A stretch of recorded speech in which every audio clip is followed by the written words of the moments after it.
నమస్కారాలు.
పేరు పేరున నా నమస్కారాలు.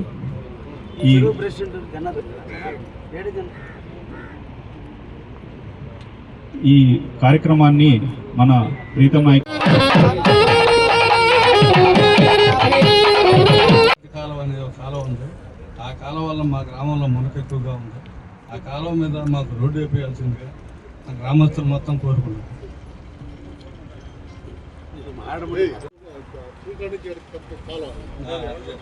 గణపతి కాలువ వేపిస్తే కావ్య కృష్ణారెడ్డి కాలువని పెట్టుకుంటాం సార్ దాన్ని. అప్పుడు ఎప్పుడే గణపతి గారు పోయినారు, అప్పుడు పోయింది. ఇప్పుడు మీ పేరు చెప్పుకొని మాకు బళ్ళుకి మాగాళ్ళకి బళ్ళు పోయేదాన్ని కానీ పిండి కట్టలు ఎత్తపోయేదాన్ని కానీ అన్నిటికీ పొలాలు చేసుకోవాలి కవులకి ఇచ్చేస్తున్నాం సార్. నీటి బాగా మునిగిపోతుంది. మీరు దయచేసి ఆ కాలువ కానీ ఇస్తే మా ఊరుకు మమ్మల్ని కాపాడిన వాళ్ళు అవుతారు. గౌరవనీయులు మన శాసనసభ్యులు, అదేవిధంగా ఎంఆర్ఓ గారు, ఎండిఓ గారు, ఈ కర్ణావతల చెరువు సాగునీటి సంఘ జనార్దన్ గారు, మండల కేంద్ర నాగేశ్వరరావు గారు, ఈ సభకు వచ్చేసిన ప్రెస్ వారికి, అదేవిధంగా నాయకులకు, కార్యకర్తలకు నమస్కారం. ఇది మన ముఖ్యమంత్రి గారి ప్రోగ్రాం పెట్టడం చాలా మంచిది. కారణం ఏంటంటే మనం కూడా అజాగ్రత్తగా లేకుండా పేరుకి చెరువు సంఘం అధ్యక్షులయ్యాం, నీటి సంఘాల ప్రాదేశిక సభ్యులు అయ్యాం అని పేరుగా ఉండకుండా మన మీద కూడా కొంత బాధ్యత పెట్టారు ఆయన. కారణం ఏంటంటే విచ్చలవిడిగా నీళ్లు వస్తున్నాయి. వచ్చినప్పుడు మనం కూడా నీళ్లు ఉన్నప్పుడు మాత్రం వాటి పట్టించుకోం, వదిలేస్తున్నాము, జాగ్రత్త చేసుకునే ఇది లేదు. కానీ లేనప్పుడు మాత్రం నీళ్లు లేవని చెప్పి మనమే గొడవ చేసి తిరిగి కష్టపడి తేవాల్సిన పరిస్థితి వస్తుంది. ఆ విధంగా కాకుండా నీటిని మనం వచ్చే నీటిని జాగ్రత్త చేసుకొని అవసరమైనప్పుడు ఇంకా నీళ్లు మనం కొంచెం జాగ్రత్త చేసుకుంటే చాలా మంచిది. ఆ విధంగా ఇందులో భాగంగానే మనం ఇంకేదైనా మనం డెవలప్మెంట్ కోసం కొన్ని పనులు కూడా మనం మంజూరు చేయించుకోవాలని చెప్పున్నారు. అదేవిధంగా దానికి తగ్గట్టుగా మా ఎమ్మెల్యే గారు ఈ చెరువుల మీద కానీ ఈ మొన్న వచ్చినటువంటి ఈ తుఫాను సందర్భంలో మనకి పెద్ద తుఫాన్ ఎఫెక్ట్ లేకపోయినా కూడా ఎక్కువ వర్క్లో ప్రతి నీటి సంఘానికి మంజూరు చేయించున్నారు. అయితే నేను చెప్పే రిక్వెస్ట్ ఏంటంటే ఎమ్మెల్యే గారికి 10 లక్షల వర్క్ 5 లక్షల పైన వాటికి మాత్రం టెండర్లు పిలుచున్నారు. ఆ టెండర్లు లేకుండా సాగునీటి సంఘాలకే కానీ ఇస్తే సాగునీటి సంఘాల నాయకులు వాటిని దగ్గరుండి చేసి వాళ్ళు కూడా ఒక పేరు తెచ్చే అవకాశం ఉంటుంది. అంటే టెండర్లు ప్రస్తుతం వేసినా కూడా ఎవరో మనవాళ్ళు చేస్తున్నారు. అదేదైనా అవకాశం ఉంటే చేయాలా. పోతే ఇంకా కొన్ని పంట కాలువలు ఉన్నాయి. పంట కాలువల జోలికి పోవడం మనం ఏ పని వచ్చినా కూడా ఈ చెరువులోనో వరవలోనో కట్టనో ఏదో చేస్తున్నాం. ఈ కాకుండా రైతులకు నీళ్లు సక్రమంగా అందాలంటే మొదటి తూము నుంచి చివరి దాకా కూడా కాలువలు తవ్వాల్సిన అవసరం ఉంది. అట్లా తవ్వకపోతే నీళ్లు పారక రైతులు ఇబ్బందులు తగ్గులు అట్లా వస్తున్నాయి. అందువల్ల వాటి మీద కూడా మన డిపార్ట్మెంట్ వారు మన ఎమ్మెల్యే గారికి దృష్టి పెడతారని ఆశిస్తూ ముగిస్తారు. దీనికి అధ్యక్షుడు శాంక్షన్ అథారిటీ జిల్లా కలెక్టరే కాబట్టి మీరు కలెక్టర్ ఆఫీస్ దాకా ఫైల్ మూవ్ చేయగలిగటానికి మీరు ఏ ఊరు నాయకులు ఆ ఊరు ప్రయత్నం చేస్తే కలెక్టర్ దగ్గర కూర్చొని నేను మీ వీలైనంత వరకు మీకు ఎక్కువ నిధులు తెచ్చి ఇవ్వడానికి నేను ప్రయత్నం చేస్తాను. కాబట్టి దీంట్లో మీరు విజయం సాధిస్తారో నేను విజయం సాధిస్తానో చూద్దాం. కాబట్టి దీన్ని ఒక ఛాలెంజ్గా తీసుకోండి. మీరందరూ కూడా బాగోలు మండలంలో ఎక్కువ వర్కలు పెట్టుకోండి. చేసుకునేది ఏ ఊరు కార్యకర్తలు ఆ ఊరు కార్యకర్తలే కాదు. ఒక రకంగా మీ అందరికీ కూడా జీవనోపాధి ఉన్నట్టుంటుంది. రెండోది ఊర్లో రైతాంగం ప్రకారం మీ ఎడల అభిమానం పెరగద్ది. కష్టకాలంలో అన్ని కాలువలు మరమ్మతులు చేశారని భావన వస్తుంది. ఇప్పటికే ఈ చెరువుకి నేను డిఎం ఛానల్ నుంచి కోవూరుపల్లి కడనూతలకు సంబంధించిన నీళ్లు రావడానికి ఉండేటువంటి అబ్స్ట్రక్షన్ ఉంటే దానికి 10 లక్షల రూపాయలు ఇవ్వడం జరిగింది. ఆ 10 లక్షల రూపాయలు ఇప్పుడు FDR కింద కూడా చేయబోతున్నారు. ఆల్రెడీ ఈ చెరువుకున్నటువంటి ఈ జంగిల్ కావచ్చు లేదంటే ఇతర ఏవైతే ఉన్నాయో వీటన్నిటి తొలగించడానికి 9,97,000 రూపాయలు ఇచ్చున్నాను. ఎక్కడైతే స్లూయిస్లు అయితే డ్యామేజ్ అయి ఉన్నాయో ఆ స్లూయిస్ని రిపేర్ చేయడానికి 4,97,000 రూపాయలు ఇచ్చున్నాను. అంటే ఈ చెరువుకి సంబంధించి దాదాపు 25 లక్షల రూపాయలు ఇప్పుడు ఆల్రెడీ నిధులు మంజూరు చేసి వాటర్ అసోసియేషన్ ప్రెసిడెంట్తో కూడా జనార్దన్తో కూడా మాట్లాడి దాన్ని ఆ వర్కలు కూడా ప్రారంభించమని చెప్పడం కూడా నిన్నటి రోజునే జరిగింది. అదేవిధంగా డిఎం ఛానల్ నుంచి వచ్చేటువంటి కలుజును కూడా మన నాగేశ్వరరావు గారిని చేయమని కూడా నేను చెప్పడం కూడా జరిగింది. అందరూ కూడా పనులు చేసి వాటితోనే తృప్తి పడకుండా ఈ రాష్ట్రంలో డబ్బు ఉంది, ఆ డబ్బులో నెల్లూరు జిల్లాకు వస్తుంది, నెల్లూరు జిల్లాలో ఎక్కువ భోగోలు మండలంలో తీసుకోగలిగారనే తట్టుగా అన్నీ కూడా పనిచేయండి. ఇంకొకసారి కూడా నేను మా యువ నాయకుడు ఆదిశేషన్ కూడా అభినందిస్తున్నా. ఎక్కువ వెంకటేశ్వరులను స్ఫూర్తిగా తీసుకుని ఆదిశేషన్ కూడా ఎస్వి పాలనకి 55 లక్షల రూపాయలు ఎస్వి పాలనకి పెట్టించుకున్నాడు. 55 లక్షలు వచ్చింది నీకు కూడా. కాబట్టి మీరు కూడా అలాగే పోటీలు పడి ఆ ఊర్లో ఉండే చిన్న గుంటలు ఉన్నాయి, మీ ఊరికి పెద్ద చెరువులు ఉన్నాయి, కానీ ఇక్కడ ఊరు పెట్టించుకోలేదు. కాబట్టి పెట్టించుకొని అందరూ కూడా మన ప్రాంతాన్ని అభివృద్ధి చేసుకునేదానికి మీరు అందరూ కూడా ప్రయత్నం చేయాలని మనసారా కోరుకుంటూ, ఇది చాలా 90 రోజుల కార్యక్రమం. 10 రోజుల లోపల వర్కలు అన్నీ కలెక్టర్ గారి దగ్గరికి వెళ్ళాలి, విత్ ఎస్టిమేషన్తో పోవాలి. ఊరూరు నేను తిరిగి సాధ్యం కాదు. ఏ ఊరు నాయకులు వాటర్ రిజర్వ్ స్పెషలిస్ట్స్ అందరూ కూడా కలుసుకొని ఏఈనితో ఫాలోఅప్ చేసుకుని ఏ ఊరికి ఆ ఊరోళ్ళు చెరువుకు వచ్చేటువంటి వరవలు ఎలా ఉన్నాయో వాటిని కొంచెం మొదటి ప్రాధాన్యత. ఎక్కడైనా గండి ఉండి చెరువుకు రాకుండా పక్కకు పోతున్నాయేమో.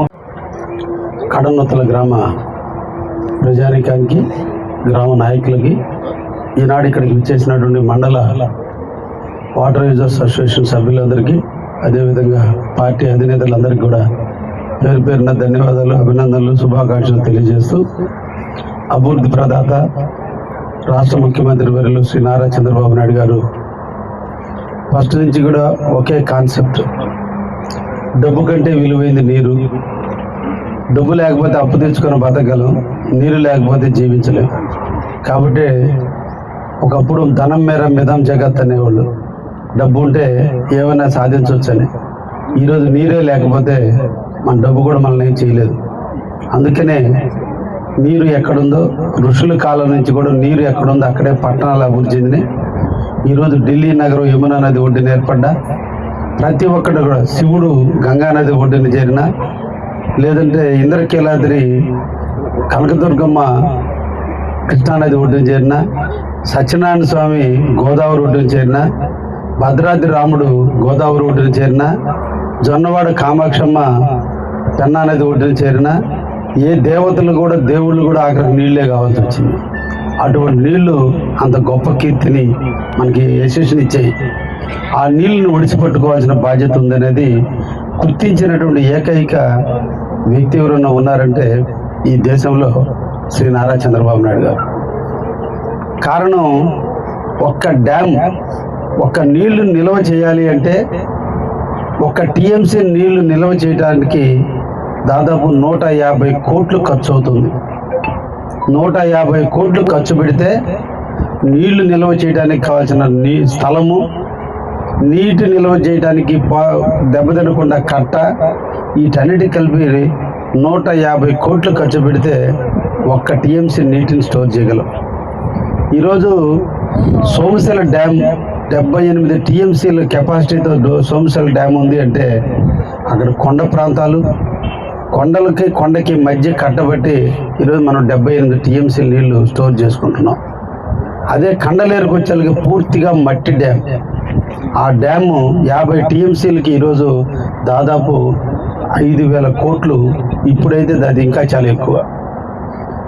కాబట్టి నీటిని భద్రంగా ఉంచుకోవాలి, ఇదే మన జీవిత ప్రమాణానికి నాంది పలుకుతుందనే ఉద్దేశంతో నీటిని నిల్వ చేసే పద్ధతులు ఒకటి డ్యాముల్లోనో లేదా చిన్న ట్యాంక్స్లోనో లేదా గుంటల్లోనో స్టోర్ చేసే, కానీ మనం ఎంత నీటిని భద్రపరచగలం, అంత నీటిని మనం న్యాచురల్గా భద్రపరచవచ్చు. వాటిని ఉచిత కరెంటు ద్వారా మనం తోడుకొని మన పంటలు పండించుకోవచ్చు. కాబట్టి గ్రౌండ్లో ఉండే వాటర్ యొక్క టేబుల్ తగ్గకుండా, గ్రౌండ్ వాటర్ తగ్గిపోతే అడుగంటుతూ పోతూ ఉంటే కొంతకాలానికి నీళ్లు లేని పరిస్థితి వస్తుంది. కాబట్టి ఎక్కడికక్కడ నీళ్లు సముద్ర పాలు చేయటం కంటే చెరువుల నిండా నీళ్లు ఉండాలి, డ్యాముల నిండా నీళ్లు ఉండాలి, ఎక్కడ అవకాశం ఉంటే అక్కడ నీళ్లు ఉండాలి. మిగతా నీళ్లు ఎక్కడికక్కడ వెనికిపోయి మన గ్రౌండ్ వాటర్ పెరిగితే మనకు అవసరం వచ్చినప్పుడు వర్షాలు కురవకపోయినా, 1-2 సంవత్సరాలు వర్షం కురవకపోయినా గ్రౌండ్ వాటర్ ద్వారా తోడుకొని ప్రజలకి దాహార్తిని తీర్చవచ్చు, పశువులకి దాహార్తిని తీర్చవచ్చు, పంటలు పండించవచ్చు. దానికోసమే ఒక నాయకుడు ఎవరో వేసిన దారిలో నడిస్తే వాడు నాయకుడు కాదు. తను నాయకత్వంలో ఒక దారి క్రియేట్ చేయాలి. ఆ దారిలో అందరూ నడవగలిగితే అది నాయకత్వం. అటువంటి నాయకత్వం కలిగినటువంటి వ్యక్తి ఒక్క చంద్రబాబు నాయుడు గారే. ఎప్పుడు కూడా అందరి ఆలోచనలకు భిన్నంగా, అందరి ఆలోచనలు అందరూ పోయే రూట్లో పోదాం అనుకుంటారు. ఆయన ఇంకొక 20 సంవత్సరాల తర్వాత ఏం జరుగుతుందో ఊహించి ఇప్పుడే ఒక కొత్త దానికి నాంది పలుకుతాడు. అందుకోసమే ఈరోజు మనం ఇంత సుభిక్షంగా ఉండగలుగుతున్నాం. కాబట్టి నీటి యొక్క ప్రాధాన్యత అంత ఉంది. కాబట్టి ఎక్కడికక్కడ చెక్ డ్యాములు కట్టినా, ఎక్కడికక్కడ ఇంకుడు గుంటలు ఏర్పాటు చేసినా, ఎక్కడికక్కడ ఫారెస్ట్లో కాంటూర్స్ కొట్టి అక్కడ నీళ్లు నిల్వ చేసేటట్టు చేసి ఆ నీళ్ళంతా సీపేజ్ అయ్యి గ్రౌండ్ వాటర్ పెరిగేటట్టు చేసినా, ఏ ఒక్కటి చేసినా నీరు చెట్టు కింద, ఎందుకంటే చెట్లు ఆక్సిజన్ ఇస్తాయి, నీరు మనిషి ప్రాణాన్ని కాపాడుతాయి. ఈ రెండు ప్రధానమైనటువంటి కాబట్టి ముఖ్యమంత్రి గారు ముందు చూపుతూ నీరు చెట్టు కార్యక్రమం పెట్టిన ఈ రోజు నీటి భద్రత, నీటి సంఘాల బాధ్యతగా ఈరోజు ఒక కార్యక్రమాన్ని తీసుకొని రాష్ట్ర వ్యాప్తంగా ఉన్నటువంటి అన్ని ప్రాంతాల్లో కూడా ఇరిగేషన్ పరంగా నీటిని పొదుపు చేయాలి, నీటిని భద్రంగా దాచిపెట్టాలి, భవిష్యత్తు అవసరాలకి నీటిని జాగ్రత్తగా చూసుకోవాలనేటువంటి ఆలోచనతో ఈరోజు ఆయన ఈ కార్యక్రమాన్ని స్వీకారం చుట్టడం జరిగింది. ఇప్పటికి మన రాష్ట్రంలో 1200 టీఎంసీల నీటిని స్టోర్ చేయడానికి, 1200 టీఎంసీల నీటిని స్టోర్ చేయడానికి మనకు డ్యాములు ఉన్నాయి, చిన్న చిన్న చెరువులు ఉన్నాయి, రిజర్వాయర్లు ఉన్నాయి, చెక్ డ్యాములు ఉన్నాయి. కానీ ఒక్క గోదావరిలోనే సంవత్సరానికి 3000 టీఎంసీల నీళ్లు వస్తున్నాయి. ఒరిస్సా లేదా ఛత్తీస్గఢ్ ప్రాంతాల నుంచి గోదావరికి వచ్చి సముద్ర పాలు, ఉప్పు పాలు అయిపోతుంది. ఆ నీళ్లను మనం జాగ్రత్తగా పొదుపు చేసుకొని ఒడిసి పట్టుకొని వాటిని తీసుకొచ్చి కృష్ణానదికి, కృష్ణానది నుంచి పెన్నా నదికి, పెన్నా నది నుంచి మన ఆయకట్టు ఆఖరి ఉన్నటువంటి సీఎం గారి కుప్పం నియోజకవర్గం కూడా ఈ నీళ్లు తీసుకురాగలిగితే, ఏంటంటే ఈ దేశంలో అత్యధిక వర్షపాతం కురిసేటువంటి రాష్ట్రాలలో ఒరిస్సాలో ఉండే ఛత్తీస్గఢ్ ప్రాంతం, ఒరిస్సాలో ఉండే ప్రాంతాలు. కాబట్టి ఎప్పుడు కూడా వర్షాలు కురవలేదు అనుకున్నప్పుడు కూడా గోదావరి ఉంటుంది, గోదావరి జలాలు సముద్ర పాలు అవుతూనే ఉంటుంది. అందుకనే ఈరోజు నరేంద్ర మోడీ గారు కావచ్చు, చంద్రబాబు నాయుడు గారు కావచ్చు, ఇద్దరు కూడా నదుల అనుసంధానానికి ఈరోజు నాంది పలికారు. దానికి కూడా ఆలోచనకర్త మన ముఖ్యమంత్రి చంద్రబాబు నాయుడు గారు. ఈరోజు 80,000 కోట్ల రూపాయలతో డిజైన్ చేసి పోలవరం డ్యామ్ పూర్తయితే పోలవరం డ్యామ్ నుంచి పట్టిసీమ మీదుగా ఇబ్రహీంపట్నం దగ్గర ఉన్నటువంటి ప్రకాశం బ్యారేజీకి నీళ్లు తెస్తే, ప్రకాశం బ్యారేజీ దగ్గర కింద ఉన్నటువంటి తెనాలి, బాపట్ల, అదేవిధంగా మచిలీపట్నం, అమలాపురం జిల్లాలకి నీళ్లు ఈ పట్టిసీమ ద్వారా వచ్చే నీళ్లతో ఇవి ఇచ్చినప్పుడు పైనుంచి నీళ్లు నాగార్జున సాగర్ నుంచి దించకుండా సరిపోద్ది, నాగార్జున సాగర్కి శ్రీశైలం నుంచి దించకుండా సరిపోద్ది. కాబట్టి పైనుంచి నీళ్లు కిందకి రానియకుండా ఆ నీళ్ళని ఈరోజు పోతిరెడ్డిపాడు రెగ్యులేటర్ ద్వారా ఈరోజు పెన్నా నదికి ఇస్తే, కాబట్టి మన ప్రాంతం కూడా సస్యశ్యామలం కావుతుంది. ఒక్కసారి మనం ఆలోచిస్తే గతంలో వర్షాలు లేకపోయినా మనం డ్యాములు నిండినాయి. ఇప్పుడు కూడా 65 టీఎంసీలు నీళ్లు ఉన్నాయంటే వర్షం అంతా సముద్రానికి దగ్గర ఉన్న ఈ ప్రాంతంలో కురిస్తే సోమశిల డ్యామ్కి నీళ్లు రాల. సోమశిల డ్యామ్ పైన వర్షాలు తక్కువైనప్పటికీ కూడా పోతిరెడ్డిపాలెం రెగ్యులేటర్ దగ్గర నుంచి శ్రీశైలం డ్యాంలో నుంచి రెగ్యులేటర్ ద్వారా దించుతూ ఆ నీళ్లను తీసుకొచ్చి ఈ రోజున కుందూరు నది ద్వారా ఈ రోజున మనకి శ్రీశైలంలో నింపగలిగితే ఈరోజు మన పెన్నాలో దించగలిగితే ఈరోజు 65 టీఎంసీలు నీళ్లు ఉన్నాయి. కాబట్టి మన అందరం కూడా ఈ రోజున రెండో కారు పంటకి మళ్ళా నీళ్లు ఇవ్వడానికి మేము సిద్ధంగా ఉన్నాం. మీరు పైర్లు వేసేదానికి సిద్ధంగా ఉన్నారని మేము అడిగే పరిస్థితికి వచ్చింది. దానికి కారణం సోమశిలలో పుష్కలమైన నీళ్లు. ఇది ఎవరి వల్ల వచ్చిందంటే ముందు చూపగలనటువంటి ఒక ముఖ్యమంత్రి అయినటువంటి ఒకే ఒక నాయకుడు అయినటువంటి చంద్రబాబు వల్ల ఇది సాధ్యం కాబోతుంది. కాబట్టి ఈరోజు మన ప్రాంతాలు కూడా ఒకటి ఓజోన్ పొర డ్యామేజ్ అయింది, హీట్ పెరిగిపోతుంది, గ్రౌండ్ వాటర్లో వాటర్ పెరగాలి. ఎప్పుడైతే వాటర్ పెరిగిందో ఆ వాటర్ తీసుకున్న చెట్లు పచ్చదనాన్ని ఇచ్చి కొంత ఆక్సిజన్ ఎక్కువగా మనకి చెట్లు ఎప్పుడు కూడా కార్బన్ డైఆక్సైడ్ తీసుకొని ఆక్సిజన్ ఎక్కువ కూడా విడుస్తూ ఉంటాయి. డ్యాము ఎప్పుడైతే నీళ్లు భద్రపరిచారో నీళ్లు అన్నిటికంటే బరువైంది. ఉదాహరణకి మన ఇంటి మిద్ది మీద ట్యాంక్ నీళ్లు పెడితే కింద ట్యాప్లో తిడితే నీళ్లు ఎంత స్పీడ్గా వస్తాయంటే గాలి కంటే కూడా బరువైంది నీళ్లు. కాబట్టి హై ప్రెషర్ ఉంటుంది కాబట్టి మనకు ట్యాప్లో నీళ్లు వస్తాయి. అలాగే డ్యామ్లో నీళ్లు ఉన్నప్పుడు ఆ మండలంలో కూడా ఎక్కడ కూడా నీటికి ఇబ్బంది, తాగి నీటికి కూడా ఇబ్బంది లేకుండా చూసే కార్యక్రమం కూడా చేస్తున్నామనే విషయాన్ని కూడా మీ అందరికీ కూడా తెలియజేస్తూ ఒక మంచి కార్యక్రమంలో పాల్గొనే అవకాశం కల్పించినటువంటి రాష్ట్ర ముఖ్యమంత్రి శ్రీ నారా చంద్రబాబు నాయుడు గారు మనం అందరం కూడా ధన్యవాదాలు తెలియజేస్తూ నీటిని టేబుల్ పెంచుకునే దాంట్లో మనందరం కష్టపడి పనిచేద్దామని మనసారా మిమ్మల్ని అందరినీ కోరుకుంటూ సెలవు తీసుకుంటున్నాం.